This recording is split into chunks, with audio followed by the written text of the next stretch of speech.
मैं आपको बताता हूँ, ये लिव इन, डाइवर्स, गांव के गांव में शादी करना, गोत्र में शादी करना और भगा के शादी करना, ये सारे जीवन को बर्बाद करने की जड़ हैं। और जिसने अपने जीवन का नहीं पता है वो अपना बर्बाद में कभी भी बर्बाद कर लो, कुछ नहीं होता। ये 2 दिन के चौसले, फिर उसके बाद उनकी ज़िंदगी बदतर हो जाती है।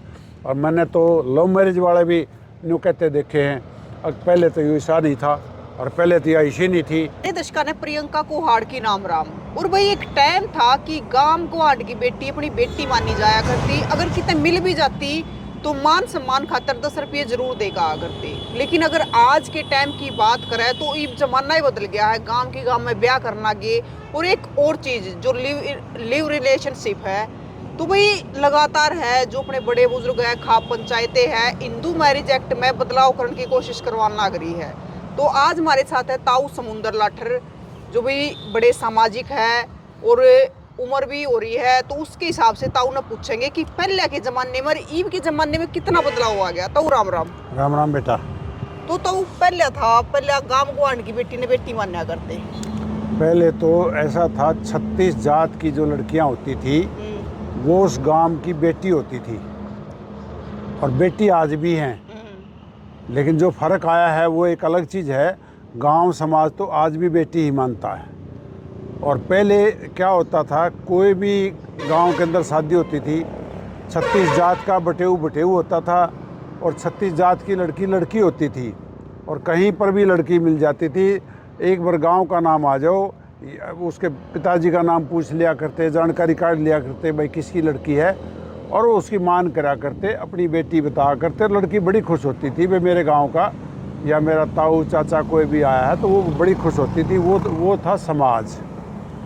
आज के समाज में ये जो बदलाव आया है, पहले जो लड़कियां थी वो इस हालत में रहती थी, अगर वो अपने घर पर जब तक उसकी शादी नहीं होती थी, अगर उसने, पहले तो इतने महंगे कपड़े तो थे ही नहीं, और आम छीट की सलवार कमीज जैसे सिलवाती थी, तो वो ये करती थी, या तो सलवार पुरानी पहन के नया जम्पर पहना करती, या नई सलवार पहन के पुराना जम्पर पहन लिया करती। मतलब दोनों इकट्ठे नए नहीं पहना करती जब तक वो अनमैरिड होती थी। मतलब तो वो एक और चीज थी ना, मतलब नए कपड़े पहनती आना भी अपने बुजुर्गों तो शर्म आया करती। हाँ, शर्म आया करती जब तक उसकी शादी नहीं हो जाती थी या कोई घर में फंक्शन नहीं होता था, ब्याह शादी, वो लड़की कभी भी सजती धजती नहीं थी और नए कपड़े नहीं पहनती थी। वो तो एक किस्म से बेटी बनकर रहती थी। और एक आपको नई चीज़ बताता हूँ, लड़की के कपड़े का टच नहीं होने दिया करते आदमी, मेल आदमी, लड़का लड़की, चाचा ताऊ कोई भी होता था, लड़की के कपड़े का कपड़ा नहीं टच होने दिया करते, फैसला लेके बैठा करते। कोई भी बैठता था वो ये सोचा था, लड़की को पवित्र माना जाता था। जितना हम गाय गौ माता को पवित्र मानते हैं, उसी तरीके से कन्या और गाय पवित्र श्रेणी में आते थे समाज के अंदर और उनको पवित्र माना जाता था। तो लगातार है, जैसे आप देखने लग रहे हो, हमने जैसे पहले भी हम कई अपने खाप के प्रधान उन तभी बात कर रहे हैं भी, पहले गांव में चाचे ताऊ काके होया करते, लेकिन ये गांव में मामे फूफे सारे होने लगे। देखो, ये जो जन्म हुआ ना, इसका मेन कारण तो जन्म होने का मैं बताता हूँ क्या है, कि आज जो लड़कों की शादियाँ नहीं हो रही ना, ये इसका मुख्य कारण बनया है। और क्योंकि ज़मीन घटती चली गई, पढ़ाई पे ध्यान नहीं है, रोज़गार लग नहीं रहे। अब लड़कियां जो ना, ये जो सेक्स डिटर्मिनेशन जिसको बोला जाता है, लिंग का अनुपात बढ़ गया। लड़कियों को जब मारा गया, उससे उनकी संख्या बढ़ती चलेगी। हर व्यक्ति के घर में लड़कों को महत्व ज़्यादा दिया गया और लड़के ज़्यादा पैदा करे गए और लड़कियों को संसार में आने नहीं दिया गया। जब उनकी संख्या घटी, अनुपात घटा, तो उस अनुपात की वजह से जितना वो अनुपात अनमैरिड लड़के रहते चले गए, वो इस चीज़ में की तरफ ढलते चले गए। मतलब उस चीज़ का साइड इफेक्ट ये देखने मिल रहा है। वो सारा क्राइम उस वजह से हो रहा है। वो सारा क्राइम के क्या है, बेरोजगार लड़का, अनमैरिड लड़का और भूमिहीन मतलब कम ज़मीन उसके हिस्से में आती है। जो बिल्कुल भूमिहीन है ना, वो तो शुरू से लेबर करते हैं, उनको दिक्कत नहीं आ रही है। जो भूमि के मालिक होते थे, जिनका ज़मीनें होती थी, उनको ज़मीनें कम आनी शुरू होगी और ज़मीन से गुजारा नहीं होता और वो ज़मीन से बाहर नहीं निकल रहे, एजुकेशन नहीं ले रहे और नौकरियां उनकी अच्छी नहीं लग रही। और एक हरियाणा में सबसे बड़ी जो दिक्कत आ रही है वो ये आ रही है, खासकर हरियाणा स्टेट में, इनकी बोलबानी इतनी कठिन है, हार्ड है कि प्राइवेट आदमी इनको जॉब पर रख के राज़ी नहीं होता।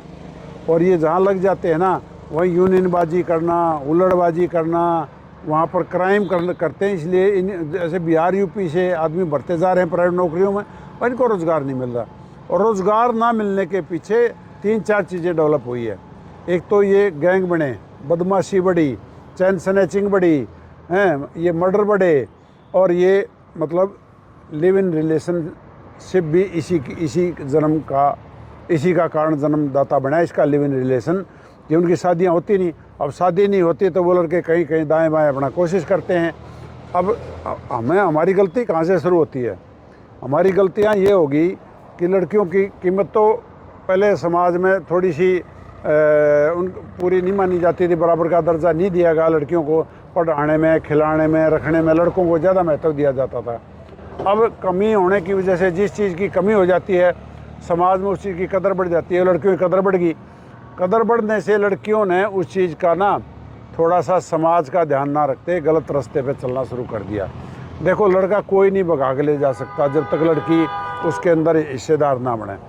लड़का कोई भी किसी का कोई कुछ नहीं बिगाड़ सकता अगर लड़की अपनी जगह पे कायम रहे।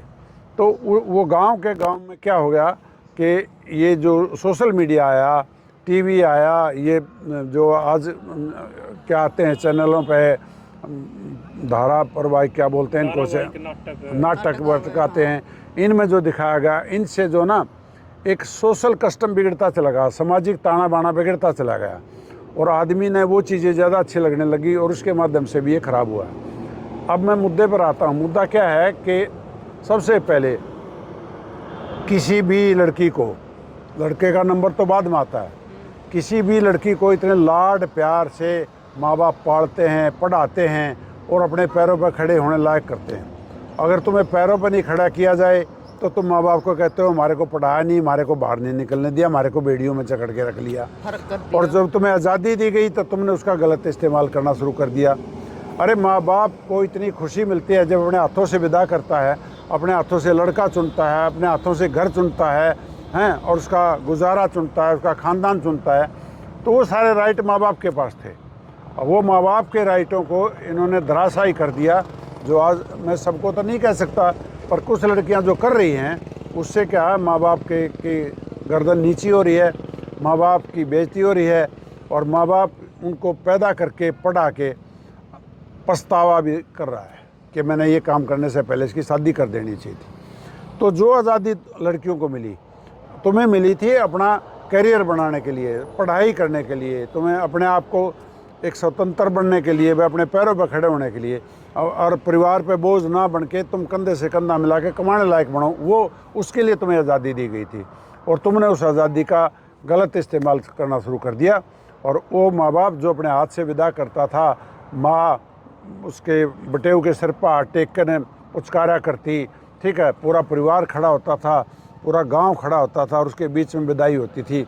वो सारे जो अवसर थे वो उनने तो रखे हैं कायम, जो आज इसमें चल रही हैं, लेकिन उन्होंने ख़राब कर दिए। जो इसमें ना चल के गांव में किसी लड़के के साथ भाग जाते हैं, गोत्र में शादी करते हैं। गोत्र में कभी शादी हुई क्या? आज हम कहीं भी बैठे हों, कहीं पर भी, मेरे पास, मैं रोहतक में था, एक करनाल का डॉक्टर आ गया, उसने मेरा नेम प्लेट पढ़ा लाठर, तो वो कहने लगा जी मैं तो लाठरों में ब्याह रखा हूँ। ठीक है जी, मैं उसके घर, उसके साथ, मेरे कॉलेज में डॉक्टर था, मैं उसके साथ उसके घर पे गया और ये आज से 40 साल 45 साल पहले की बात है। और मैं उसको 10 रुपये दे कहा, भाई तू हमारा बटेऊ है और ये हमारी बहन है, ठीक है। जुलाना से करनाल की दूरी कम से कम 150 किलोमीटर की है, ठीक है। ये गोत्र जो ना, गोती नाती भाई होते हैं और भाई ऐसे भाई होते हैं कि पूरी स्टेट में, पूरे देश में, अगर हमारे स्टेट से बाहर भी गोत्र के लोग होते हैं, वो भी हमारी शादियों में आते हैं, वो भी हमारे गोत्र को मानते हैं। और गोत्र किसी का भी कोई हो, मैं अपने गोत्र की बात नहीं कर रहा, मैं सबके गोत्र की बात कर रहा हूँ। अपने गोत्रकार, अपने समाजकार, अपने माँ बाप की इज्जत का ध्यान में रख के शादियाँ करनी चाहिए। और मैं लड़कियों को ही विशेष कर कहूँगा, देखो लड़के को तो फ़र्क नहीं पड़ता, पर माँ बाप की इज्जत जो ख़राब होती है ना, वो लड़की का माँ बाप ज़्यादा महसूस करता है। लड़के बाप तो कहता भाई इसकी शादी होगी, चलो काम निपटा, हमने कहीं करनी है थी, हो गया। लेकिन गोत्र में शादी करना किसने बताया? ये जो हमारा सामाजिक ताना बाना है, इसके ऊपर हमारी खाप पंचायतें, गांव, उनको बड़ा शर्मिंदगी उठानी पड़ रही है। उनको पहले तो ये हालत थी कि मार देते थे, उनकी जेलें हुई हैं ये जो ऐसे कदम उठाते थे। अब वो जेलें होने की वजह से उन्होंने ये कदम उठाने बंद कर दिए। वो तो अच्छा काम नहीं था, फैसला नहीं था, लेकिन उसका परिणाम क्या आया? अब और ज़्यादा बढ़ गया। अब समाज की इज्जत का ध्यान में रख के बात करो बेटा। ये तुम बेटियों की जो फ़र्ज़ होते हैं ना, इनको निभाओ। माँ बाप तुम्हारे अंदर अपनी इज्जत देखता है, और माँ बाप का तो ये कहते मेरे तो सर उतर गया, कलम हो गया अगर मेरी बेटी ने कोई कदम उठा लिया तो। और जो पालता है, पढ़ाता है, अच्छे से रखता है, और उसकी इज्जत का ध्यान करो। तो मतलब हिंदू मैरिज एक्ट में लगातार संशोधन खातिर जो अपनी खाप पंचायतें हैं, बुजुर्ग हैं, उनमें बदलाव करवाना खातिर लग रही है। देखो ऐसा है कि वो बहुत अच्छा प्रयास कर रहे हैं। मैं आपको एक छोटी सी बात बताता हूँ। जब हम छोटे छोटे थे तो हर गांव का फैसला चौपाड़ में होता था। उस गांव के अंदर 5, 7, 10 ऐसे सामाजिक लोग होते थे कि वो दूध का दूध और पानी का पानी करते थे। कोई भी मैटर आता था, सबसे पहले एक ही बात होती थी, भाई चौपाड़ में इकट्ठे हो जाओ। हैं, चौपाल के अंदर इकट्ठे हो जाते थे, और गांव के 3, 4, 5, 10 आदमी खड़े होकर दोनों तरफ की बात सुनकर वहाँ फैसला सुना देते थे। और आज वो 20 साल में जो फैसला नहीं होता, वो आदमी 15-20 मिनट में उस फैसले को कर देते थे। और उस टाइम के पंचायतियों की बात बताता हूँ, अपने लड़के के खिलाफ फैसला करने की उनमें ताकत थी, और वो कर दिया करते, अपने लड़के के खिलाफ भी फैसला दे दिया करते। ऐसे पंचायती होते थे उस टाइम पर। इस ताने बाने को कायम करने के लिए जो समाज में मतलब पीछे हट गया, और कानून का राज हो गया।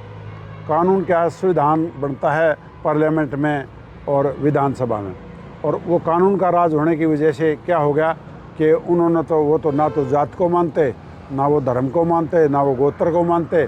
उससे हमारा सामाजिक ताना बाना कमज़ोर हो गया। हमारे समाज के लोगों ने, जो हम देहात में रहते हैं, भाईचारे में रहते हैं, समाज में रहते हैं, बहू बेटियों की कदर करते हैं। मैंने तो वो टाइम देखा है जब बहू आगे से आती थी ना, अगर बड़ा आदमी आ गया तो उसके सिर पर टोकरी होती थी, गोबर की हेल होती थी, और वो दीवार की तरफ मुँह करके खड़ी हो जाती थी। और जब वो आदमी गुजर जाता था, जब वो चलती थी, और बड़े आदमी के आगे वो गली में चलती भी नहीं थी। मतलब वज़न है, और फिर भी उनको बड़े आदमी के इतना रिस्पेक्ट होता था। वो था हमारा समाज। उस समाज को तो ख़त्म कर ही दिया।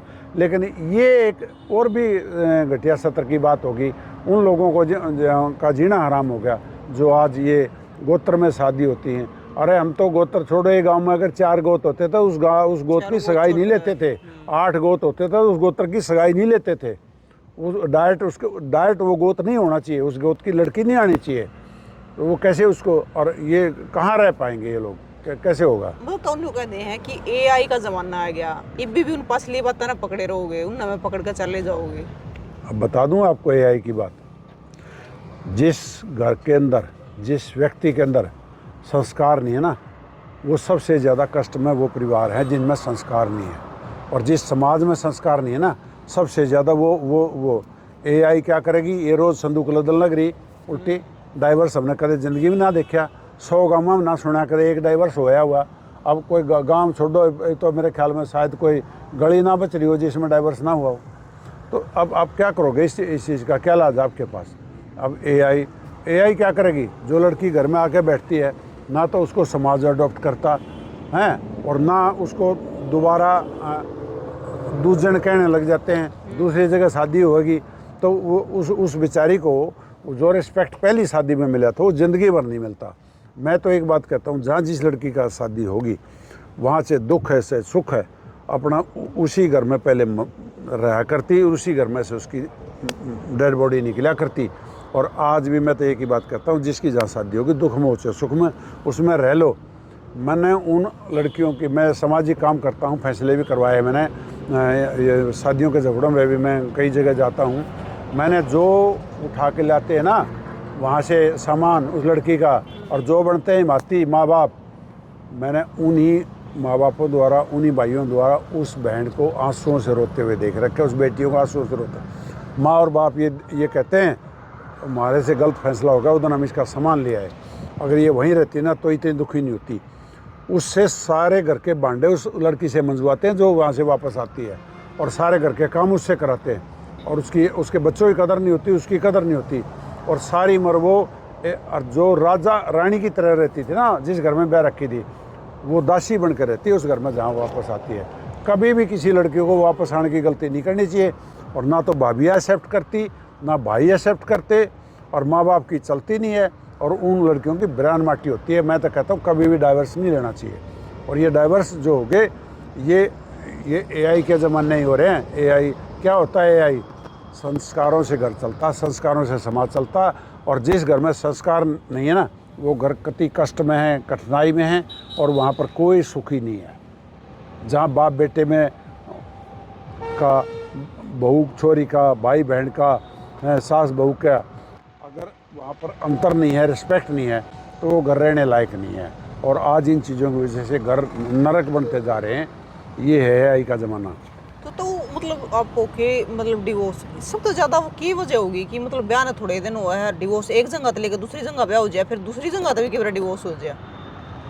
मैं आपको दूसरी जगह की शादी बता चुका हूँ। दूसरी जगह जब शादी होके जाती है, उसको पूरे परिवार के, गली के, गांव के लोग हमेशा उसको ये कहें या छोटी ओढ़ है, या छोटी ओढ़ ले रखी है, वो इज्जत नहीं मिलती। दूसरी बात, डाइवर्स का कारण सुन लो क्या है। डाइवर्स का कारण है माँ बाप की इंटरफेरेंस।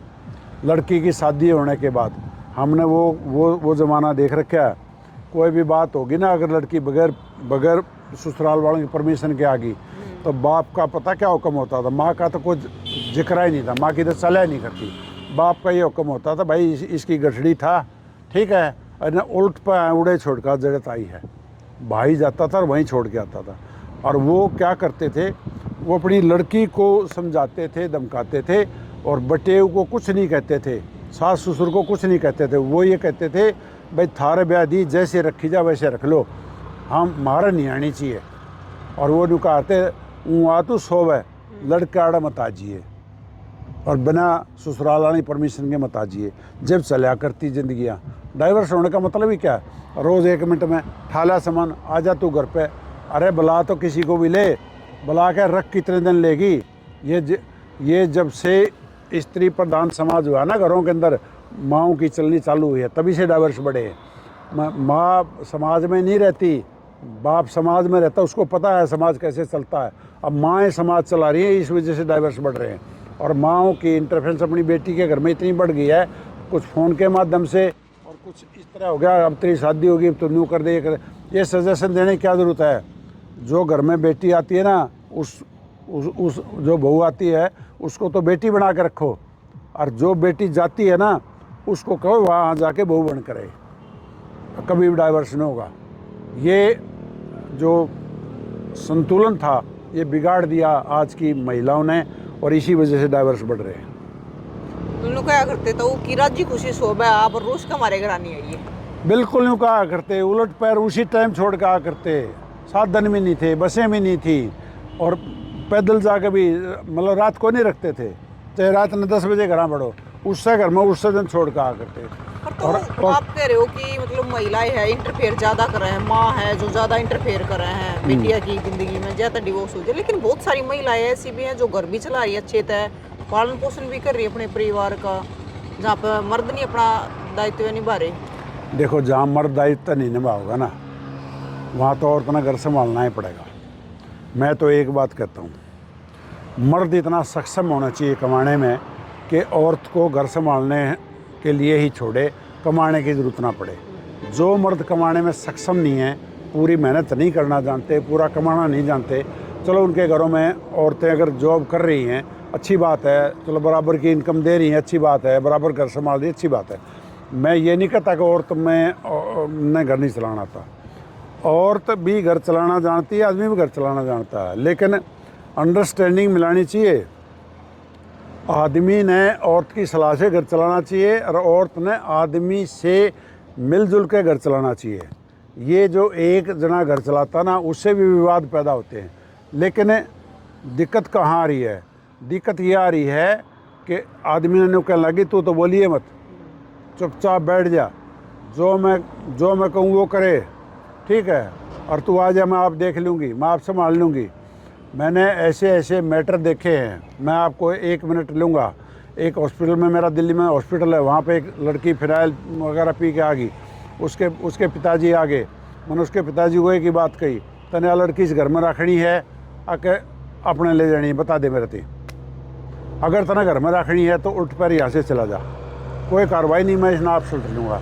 मैंने कोई केस नहीं होने दिया, कुछ नहीं होने दिया। वह लड़की आज भी उड़े है, उसके 25 साल के लड़के हो रहे हैं, ठीक है, और कोई केस नहीं होने दिया। पहले होता क्या था, लड़की का साथ ना दे के दामाद का और सास ससुर का साथ देते थे, लड़कियां दंगे नहीं करती थी। जब लड़की का साथ दोगे तो वो वहाँ जाके उपद्र होंगे ही होंगे और वो घर टूटेंगे ही टूटेंगे। और समाज जिन चीज़ों से, एक बात बताओ, सदियों से समाज चला रहा है, जिन चीज़ों से समाज चल रहा था उसको तो छोड़ते जा रहे हैं, और जो समाज तोड़ने के यंत्र हैं उनको अपनाते जा रहे हैं। और फिर ये कह रहे हैं मॉडर्न ज़माना। अरे मॉडर्न क्या हो गया? आग पे रोटी आज बनती है, गेहूं की रोटी आज बनती है, बिना अग्नि की रोटी आज नहीं बनती। क्या मॉडर्न आ गया? क्या चीज़ मॉडर्न होगी? हैं, सब चीज़, नमक अपना काम आज भी करता है, चीनी अपना काम आज भी करती है, हर चीज़ अपना काम कर रही है ना। मॉडर्न क्या है? राह का चलना होता है, रास्ता छोड़ के, और बिना राह जो चल रहे हैं वो मॉडर्न बन रहे हैं। और इस मॉडर्नता ने ये घर ख़त्म कर दिए, भाईचारे ख़त्म कर दिए और समाज ख़त्म। अरे 50 आदमी एक चूल्हे की रोटी खाया करते, और आज भी घर मिल जाते हैं, किधर किधर ढूंढे ढांडे। तुम बनाते हो, वीडियो देखता हूँ मैं एक आध। लेकिन आज क्या हो रहा है? 2 भाई इकट्ठे नहीं रह पा रहे। माँ बापों की हालत क्या पड़ी है? जिस माँ बाप ने सारी उम्र कमा के ज़मीन बचाई, कुछ जोड़ी, कुछ कराया, उसको पूछता है कोई नहीं है। आश्रम खुलने लग रहे हैं, गौशाला खुलने, तो जब खुल गई भाई चलो ट्रैक्टर आ गए हैं, गऊ की ज़रूरत ख़त्म होगी, बुज़ुर्गों की ज़रूरत भी ख़त्म होगी, इनकी भी गौशाला खुलने लग रही है। वो गौशाला ही है जो आश्रम है, उनका नाम गौशाला ही है। गऊ है तो गौशाला, आश्रम है, आदमी है तो आश्रम है, तो उनमें पनाह लेने लग रहे हैं। बताओ ये क्या समाज है? तो ये सारी समस्या तो आ रही है समाज में, लेकिन एक समस्या और भी है। हाँ बोलो। समलैंगिक विवाह। अब ये समलैंगिक तो एक मतलब 70 तले की बात है, इसमें क्या बात करेगी बेटी? ये तो एक समाज के लिए धिक्कार है, इस तरह का कुछ ना होता। देखो, औरत होती है, आदमी होता है। हाँ, विवाह शादी औरत मर्द की विवाह करती, लड़के लड़की की विवाह करती, समलैंगिक पेंगलिंग कुछ ना है। मैं तो इससे हटके एक बात करना चाहता हूँ, जो लड़कियाँ पढ़ने के लिए बाहर जाती हैं, ठीक है, माँ बाप ने आज़ाद कर दी, वे पढ़ ले। और ये जो लिव इन रिलेशन चला है ना, इस लिव इन रिलेशन में मर्डर भी होने लग रहे हैं, लड़कियों के मर्डर होने लग रहे हैं, लड़कियां के भी मर्डर होने लग रहे हैं। वो उसने मारा है, वो उसने मारा है। एक बात बताओ, जब तक आपकी शादी नहीं हुई, जब आप एक कमरे में इकट्ठे लड़का लड़की क्यों रह रहे हो, कैसे रह रहे हो, क्या मतलब है रहने का? किसने, तुम्हारे माँ बाप ने बता रखी है क्या वहाँ रहने के लिए? ठीक है, पहले जो है ना, लड़की हॉस्टल में रहती थी, या लड़कियों की पीजी में रहती थी, लड़का हॉस्टल में रहता था, लड़कों के में वो पीजी में रहता था। आज जो है ना, मैरिड लाइफ के जो, देखो मैं आपको बताता हूँ, ये एक ऐसा नशा होता है, जब जवानी चढ़ती है आदमी को कुछ नहीं पता होता, 2, 4, 5 साल में दोनों का नशा भी उतर लेता है, दोनों को समझ में आ जाता है। पता है उसमें क्या होता है? लड़कियों का शोषण होता है। क्या होता है? और ये तो मेरे साथ रह ली, इसका क्या करूँगा, मैं दूसरी तो ब्याह करूँगा। और वहीं से बीमारी शुरू होती है, और उसी वजह से ये सारे मर्डर होते हैं। फिर वो क्या होता है, वाह कहती मैं तो तेरी ब्याह करूँगी, ना तो तेरे ऊपर केस दर्ज कराऊँगी, रेप का दर्ज कराऊँगी, वो उसको मारता है, फिर वो उसका मर्डर होता है। अरे जब तुम्हारी शादी नहीं हो रही, तो माँ बाप ने तुम्हें इकट्ठा नहीं कर रखा, तुमने कोई लीगल मैरिज नहीं कर रखी, तुम क्या मतलब है लिव इन में रहने का? लिव इन हत्या क्या है? तुम पढ़ने गए हो, तुम्हारी जल्दी घड़ी है, तो अपना घर बसा लो, शादी कर लो, बाद में पढ़ लियो, पढ़ना ना पढ़ना मत पढ़ियो। लेकिन ये किसने बताया? माँ बाप ने पढ़ने के लिए भेजी है और वहाँ लड़के के साथ रहने लग रही है। अरे हस्बैंड वाइफ और क्या होता है? इकट्ठे रहना, वो हस्बैंड वाइफ ही हैं, लिव इन क्या है? लेकिन वो क्या है, उनकी कोई बाइंडिंग्स नहीं है, समाज की तरफ से शादी नहीं हुई, कोई समाज में वो कोर्ट में मैरिज नहीं हुई, ना समाज में मैरिज हुई, अब बाइंडिंग है नहीं, दोनों खुले हैं, दोनों रहने हैं और दोनों रहने काम करेंगे। रहने काम क्या है? वो या तो वो उसने मारेगी या वो उसने मारेगा। इन लड़कियों की पता नहीं कहाँ बुद्धि भ्रष्ट हो रही है। इन लड़कियों ने अपनी ज़िंदगी ख़राब करने के ठेके ले रखे हैं और माँ बाप की इज्जत ख़राब करने के ठेके ले रखे हैं। क्या लिव इन है? मैं तो ये कहता हूँ लड़कियों को समझना चाहिए और इसमें नहीं जाना चाहिए, और हमारे समाज की, माँ बाप की इज्जत का, हमारे गोत्र का, गांव का, देहात का, हमारी संस्कृति का ध्यान रख के अपना जीवन जीना चाहिए। जीवन बहुत लंबा होता है बेटा, 100 साल की ज़िंदगी होती है। ये 2 दिन के चौंसले ना, ये ज़िंदगी बर्बाद होती है। मैंने रोती देखी हैं और रोते देखे हैं, वह उसका गला गल जाती है। वो पता नहीं किस खानदान की है और वो पता नहीं किस खानदान का, ना कोई घर जानता, ना खानदान जानता, ना कोई बरादरीन जानता, ना कोई धर्म न जानता। और फिर उसके बाद जो उनके गला गलते ना, और फिर कोर्टों में जेल काटते हैं, कोर्टों में जाते हैं, मर्डर करते हैं, एक दूसरे ने मारते हैं। तो क्या ज़रूरत है? तुम पढ़ने गए हो कि ज़िंदगी बर्बाद करने गए हो? और ना तकाजा डेट रहा तुमने ब्याह कर ले, उन्होंने घर के कह दे भाई मेरा ब्याह कर दे, बात खत्म, चाहे लड़का हो चाहे लड़की हो। लेकिन मैं तो, हाँ जी, घर के तो कर देंगे, घर के तो 15-16 साल में करने तैयार हो रहे हैं, 18 की तो लिमिट है। लेकिन जब तक तुमने को मैंने पढ़ना है, मैंने ये बनना है, मैंने वो बनना है, मेरा करियर ना ख़राब करो, मेरा वो ना ख़राब करो, तुमने क्या जल्दी पढ़ रही है, तुम मेरे पे विश्वास करो, मैं कोई ऐसा कदम नहीं उठाऊंगी जो तुम्हारी इज्जत के खिलाफ चला जाए। और बाहर ले करते हैं तुम। मैं दिल्ली में देखता हूँ कि महाराष्ट्र कहाँ है, कर्नाटका कहाँ है, बंगाल कहाँ है, कहाँ से लड़कियाँ पढ़ने के लिए आते हैं, क्योंकि एजुकेशन का हब है वहाँ पे दिल्ली के अंदर। और यहाँ भी इन शहरों में भी हमारा जैसे स्टेट में तो जैसे रोहतक आ गई तो स्टेट की तो आई जाती है, कुरुक्षेत्र स्टेट के लड़के लड़की तो आ ही जाते हैं एक स्टेट के। फिर भी मतलब वो ना घराड़ा का कोई ध्यान कर रहे, ना कोई अपनी इज्जत का ध्यान करे। और लिव इन क्या होता है? देखिए मैं आपको बताता हूँ। ये लिव इन, डाइवर्स, गांव के गांव में शादी करना, गोत्र में शादी करना और भगा के शादी करना, ये सारे जीवन को बर्बाद करने की जड़ हैं। और जिसने अपने जीवन का नहीं पता है वो अपना बर्बाद में कभी भी बर्बाद कर लो, कुछ नहीं होता। ये 2 दिन के चौसले, फिर उसके बाद उनकी ज़िंदगी बदतर हो जाती है। और मैंने तो लव मैरिज वाले भी यूँ कहते देखे हैं, अब पहले तो ईसा नहीं था, और पहले तो आयशी नहीं थी, और आज ईसा है, और ये आज आयशी है। और मतलब मैंने तो उनमें भी बहुत ज़बरदस्त झगड़े देखे जो लव मैरिज कति एक दूसरे दो रह के समझ के कहें जी, पहले तो कहते जी मैं इसको जानता हूँ, मैं इसको जानती हूँ, ना पता नहीं किसा निकलेगा, मैं तो इसी से शादी करूँगी, मैं तो इसी से शादी करूँगा, मैं तो जाची परखी है, ओके मेरे जाचा परखा हूँ। लेकिन वो जाचा परखा मेरा नक्की चला जा 2 साल में, 2 साल के बाद उनके ऐसे झगड़े होते हैं, ना वो माँ बाप की रिस्पेक्ट करते, ना वो परिवार की रिस्पेक्ट करते, और संपत्तियों के लिए झगड़े शुरू कर देते हैं और सारा जीवन बर्बाद हो जाता है। ये जो लिव इन है ना, ये विनाश की जड़ है। और ये गांव में शादी है, ये विनाश की जड़ है, गोत्र में शादी है, ये विनाश की जड़ है। इससे बचो। हमारा काम है सिर्फ बताना, एक्सपीरियंस शेयर करना। मैं न तो वो टाइम देख रखा कि 100 कोस में समाज हुआ करता, गांव की तो छोड़ो, 100 कोस में एक समाज होता था, एक आवाज़ में लोग इकट्ठे होते थे और कोई भी कष्ट किसी को नहीं होने देते थे। और आज मैंने आदमी नहीं मिलता जो परेशान नहीं है, ठीक है।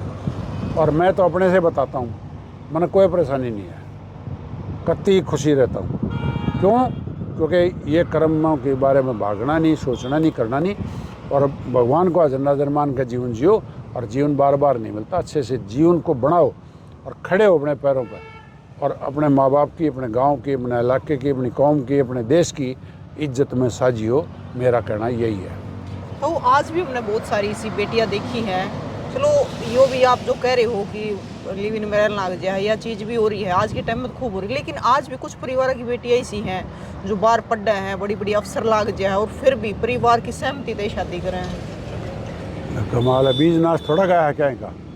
अच्छे बच्चे आज भी हैं, अच्छी बेटियां आज भी हैं, अच्छे बेटे आज भी हैं, और जो अपने बहुत बड़ी कामयाबी हासिल करते हैं। और पहले अपने, मैं यही तो कह रहा हूँ, पहले अपने जीवन का निर्माण करो। वो अपने जीवन का निर्माण करते हैं और फिर आके ये कह देते हैं फैसला तो हमारे माँ बाप लेंगे, हमने क्या लेना, ये हमारा मैटर ही नहीं है। वो कहते हैं ये हमारा मैटर ही नहीं है, वो किस घर में हमारी शादी करेंगे वो करेंगे, वो तय करेंगे। और वहाँ पर ख़ानदान देखा जाता है, जोड़ मिलाया जाता है, इनकम मिलाई जाती है, लिविंग मिलाई जाती है, सोच मिलाई जाती है, संस्कार मिलाए जाते हैं, रीति रिवाज मिलाए जाते हैं, तब शादी होती है और वो निभती है और कोई दिक्कत नहीं आती। तो हैं ऐसे ही ज़्यादा है अभी भी। बिल्कुल। हाँ, ये नहीं है मैं तो उनकी बात कर रहा हूँ जो इस लाइन में जान लग रहे हैं, वो मत जाओ। उनकी बात वो तो अच्छे हैं, वो तो और धन्यवाद के पात्र हैं जो अपने माँ बाप की इज्जत कर रहे हैं और अपने अच्छे से अपना करियर बना रहे हैं। और क्या है, एक बार बताओ, अस्पताल में चला रहा हूँ, स्कूल में चला रहा हूँ, ठीक है, अपना बिजनेस में चला रहा हूँ। मैं तो अपने देखता हूँ अच्छे बच्चे हैं। और गांव देहात से ऐसी ऐसी बेटियाँ आती हैं जो गांव के देहात की लड़कियां हैं, किसानों की लड़कियां हैं, छोटे छोटे नौकरी करने वाली लड़कियां हैं और 95, 96, 97% नंबर लेती हैं। और स्कूल में जितनी लड़कियाँ सारी टॉपर लड़कियाँ ही होती हैं। तो मुझे तो बड़ी खुशी होती है उनको देख के। भाई लड़कियां ऐसा नहीं है, लड़कियां करियर बनाने में पीछे हैं। बस मैं तो उनको कह रहा हूँ जो भ्रमित हो रही है ना, और जो माँ बाप का कंट्रोल ज़िंदगी में तब तक मत ख़त्म करो जब तक मर ना जाओ। आपके माँ बाप मर गए ना जब आपने हाथ में कंट्रोल लिया, उन्हें तब अपने कंट्रोल को कंप्लीट माँ बाप के हाथ में रखो। कोई दिक्कत नहीं है आपको, वो आपका बुरा नहीं सोच सकते ना आपका बुरा कर सकते। और ये मैं इस चीज़ के लिए सहमत नहीं हूँ जो ये कहते हैं ना जी, मैं ठीक है इसने के बेरा, ये तो पुराने टाइम के हैं इन्हें के बेरा। अरे मैं आज ही मैंने एक लिखा था कि अनपढ़ माँ बाप का है, माँ भी अनपढ़ बाप भी अनपढ़, और उसके अगर 4 बालक है ना, 4 भाई बहन है, चारों इंटेलिजेंट हैं और एक हरफ माँ बाप ने नहीं आता। कैसे इंटेलिजेंट? वो जीन्स होते हैं, IQ होता है ना, वो जीन्स के थ्रू बच्चे में ट्रांसफ़र होता है। माँ इंटेलिजेंट है तो भी बच्चा इंटेलिजेंट पैदा हो सकता है, और बाप इंटेलिजेंट है तो भी बच्चा इंटेलिजेंट पैदा हो सकता है। और कौन से के जीन ट्रांसफ़र होकर बच्चे में आ जाएं तो वो जीन जो होते हैं वो उसको इंटेलिजेंट बना देते हैं। पिछली पढ़ाई के कुछ नहीं, अनपढ़ आगे मैंने बहुत इंटेलिजेंट देखे। आज ये जितने कामयाब बच्चे हैं उनमें सबसे ज़्यादा गरीबी से उठे हुए बच्चे हैं। वो चाहे डॉक्टर हैं, चाहे इंजीनियर हैं, चाहे IAS हैं, चाहे व्यापारी हैं, चाहे कलाकार हैं, वो बहुत ज़्यादा गरीबी में से उठे हुए हैं। और उनके घरों में मतलब 2 टाइम की रोटी तक नहीं थी, और आज वो जिला भी चलाते हैं, वो प्रदेश भी चलाते हैं, देश भी चलाते हैं। वो वहाँ से आए हैं और आज भी वो अपने माँ बाप को साथ रखते हैं। तो आदत से जो माँ बाप अनपढ़ हैं, गाँव के हैं, उन्हें माँ बाप भी कहने तैयार को नहीं। बताओ, मैं कहता हूँ आपके माँ बाप किसी भी हालत में हों, बीच में खड़े होकर कहो ये मेरा बाप है, ये मेरी माँ है, और फोटो खींचो उसके साथ और डालो फेसबुक पर, उस पर, भाई ये मेरी माँ है, ये मेरा बाप है, ठीक है, मैं इनकी औलाद हूँ। क्या है, माँ बाप से बड़े थोड़े हो गए। माँ बाप की कदर करो। माँ बाप जो ना, भगवान से पहले माँ बाप की कदर करो। और जो माँ बाप की कदर नहीं करता ना, वो जो पत्थर की मूर्ति में भगवान ना ढूंढो, माँ बाप में भगवान ढूंढो। माँ बाप हैं और उनके हाथ में अपनी कमांड देकर रखो, अच्छा जीवन चलेगा, बढ़िया चलेगा। हम तो जो समय लगा रहे हैं वो समाज के लिए लगा रहे हैं, और ना तो हम इस चीज़ से हमने कोई मॉनेटरी बेनिफिट, ना कोई इस चीज़ से धंधा चलाना, ना कोई फ़ायदा उठाना। बताते हैं जीवन बर्बाद होता है, देखते हैं ना, और उसको देखते हैं, इसलिए बता रहे हैं कि भाई वो बहुत ख़तरनाक चीज़ है। तो भाई इन चीज़ों से बचना चाहिए। और ताऊ की बात सुनकर मेरे 2 कहावतें याद आ गई बड़े बुजुर्गों की, क्योंकि इनको आगर कि बड़े बुजुर्ग जो कहा आगर है उससे ये कहा आगर है। एक तो कहा आगर बड़े बुजुर्ग कि जब ब्याह शादी हो आगर तो उनको आगर है गां नहने की और बहू ठिकाने की। बिल्कुल ठीक बात थी। वो क्या करता हूँ, उसका मतलब एक ही होता था, देसी गां है ना वो पैर ठा करती, उसका न्याणा लालते तो दूध काटती है ना, कोई दिक्कत नहीं होती। और ठिकाने का मतलब क्या होता है, पहले खानदान की लड़कियां लिया करते, खानदान मिला के शादियाँ करती, और वो अपने माँ बाप की इज्जत के लिए मरने मिट जाती, पर मैं अपने माँ न्योने को आ करती किसके घर आ रही है। वो ऐसी लड़कियां भी थी पहले समाज में। बिल्कुल। और वही एक और कहावत मेरे याद आई, जैसे ताऊ ने बताई कि बेटी तो इतनी आज़ादी देवे है माँ बाप, तो बेटी ने भी मान रखना चाहिए उस माँ बाप का कि बाप के बेटी उदड़ा लपेटी। तो भाई इज्जत रखनी चाहिए। जब माँ बाप इतनी आज़ादी देना लग रहे हैं तो उसने भी माँ बाप का न देखना चाहिए कि भी 20 साल उस माँ बाप ने पाली पोसी ओढ़ जोड़ करी, तो उनका प्यार कितना होगा त्रेत है, लेकिन वो 2 दिन के प्यार के पीछे चली जावे छोड़ के माँ बाप ने। तो भाई हमने बहुत सारी बात करे, आगे भी ताऊ तय मिलांगे, सामाजिक बातों पे बात करांगे। तस्वीरें ने शेयर करियो, और आपका क्या कहना, आपकी राय की है इन सारी चीज़ों में, आप भी जरूर रखियो। जय हिंद।